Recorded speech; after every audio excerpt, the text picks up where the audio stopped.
authentic, you might find that you are by nature wrathful person.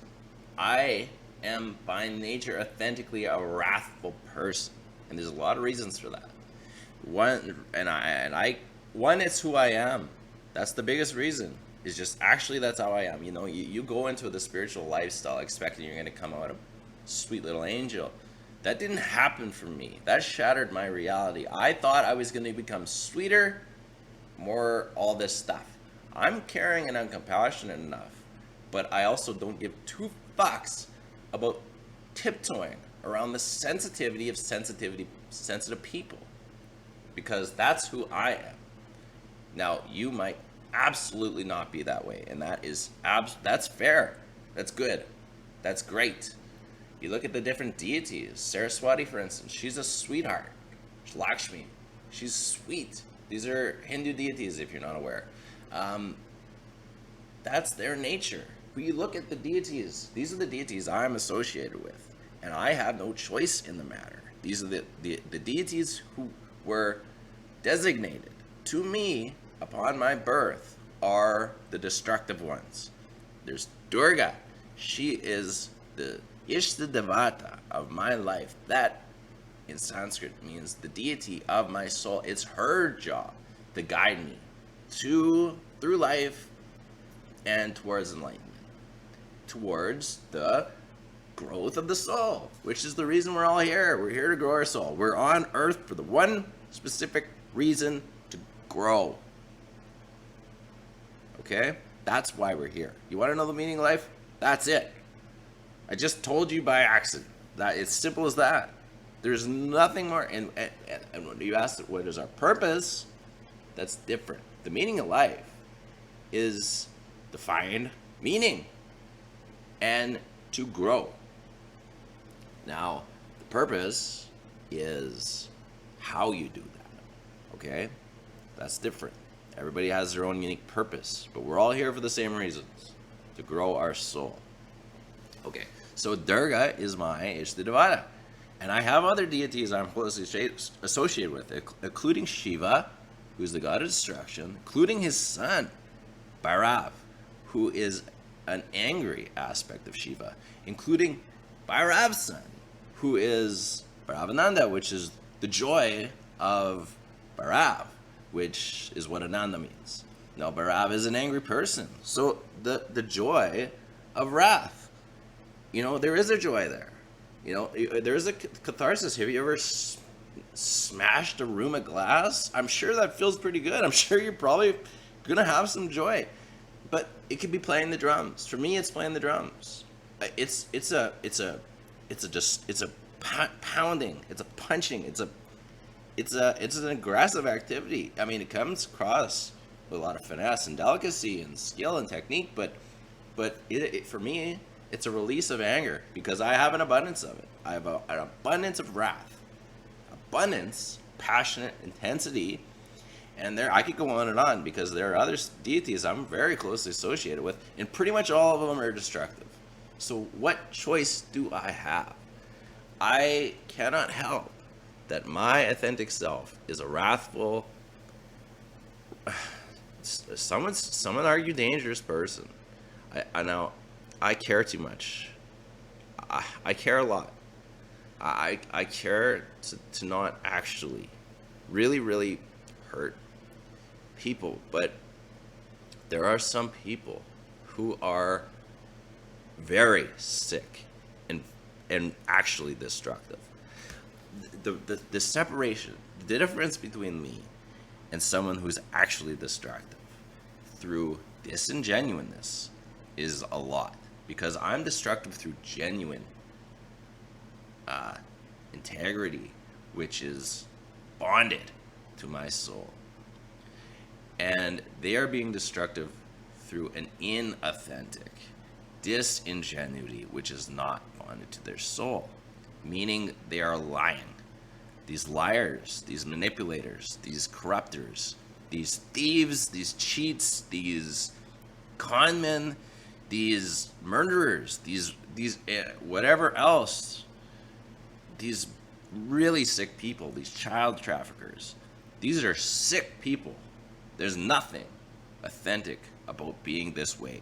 There isn't a single deity that wants us to act this way. Bhairav might be an angry form of Shiva, but he doesn't want us to go out there and child traffic. That is not his idea of what a healthy expression of anger is. We're talking about healthy expressions of anger. That's the difference. You can be a healthy expresser of a very wrathful emotion.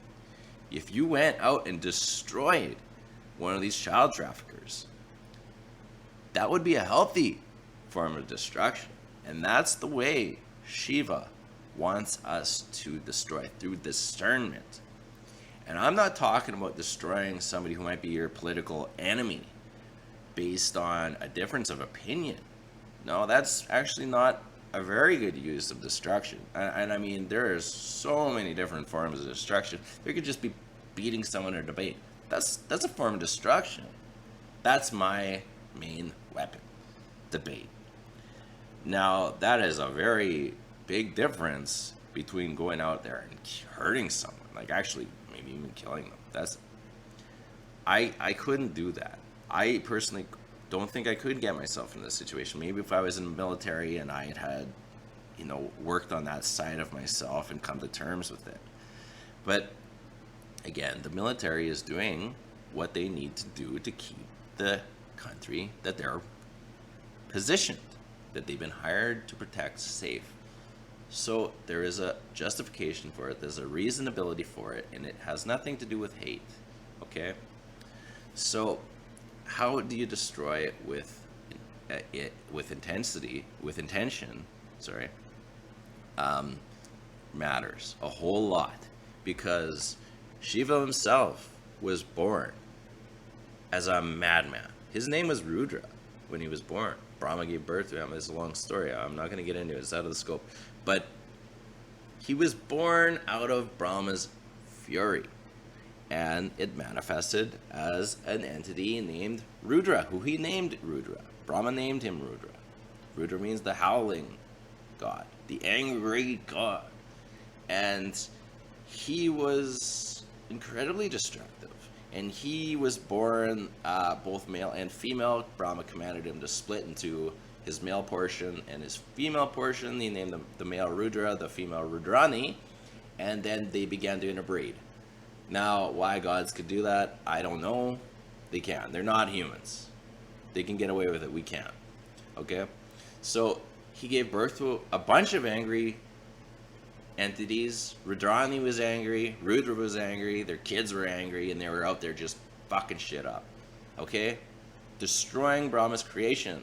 Brahma wanted them to go out there and populate. To go out there and continue to create. Populate means create more, basically. And they were destroying the universe Brahma was trying to build. And this was a problem for them. Brahma. He had to figure out how to control Rudra. Rudra and his offspring were out of control, and that is when Rudra put into practice the contemplation on the Vishnu, on the pure consciousness, to become a deeper form of himself, a more authentic form of himself. So he learned how to control his anger, to control his emotions, and use it on the enemies of the people who are out there destroying with nonsensical, disingenuous reason. Okay, and that became his motive. So Shiva is still known as the god of destruction, but he's also a beautiful and loving and caring entity. He became the Adiyogi. He mastered yoga. He mastered all of these techniques to perfect the mind, to control the emotion, to control the mind, to increase the intensity without falling into emotional reactivity. So he snaps his fingers, and he can have that destructive effect, which is precise. It's a smart bomb, not an atomic bomb. The types of destruction that Shiva now uses, it's precise to destroy the ego of a very harsh or cruel person, to destroy even the life of a person who is basically beyond redemption. And he is a commander as well. So there is a justification towards being a military commander, to being a soldier, and to find that purpose can be a way to understand what makes authentically you. So like I said, not every deity is wrathful, not every deity is super sweet, and just as above so below, a basic mystical concept, esoteric concept, we are like this too. Some of us are authentically wrathful. I'm one of those people. And actually, I kind of wish I was a sweetie. I'm not. I'm a pretty nice guy, and I'm pretty funny. I can be comedic, but because I can observe reality and assess it accurately, that's part of what allows me to be comedic. That's part of what allows me to be a philosopher, because I can distinguish between what is real, what is not real, because I know who I am. I know what's real about me, and I can come into tune with that in myself. And then once you can do that, coming into tune with that with the outer world isn't nearly as hard. Okay? So we're going to leave it there for now.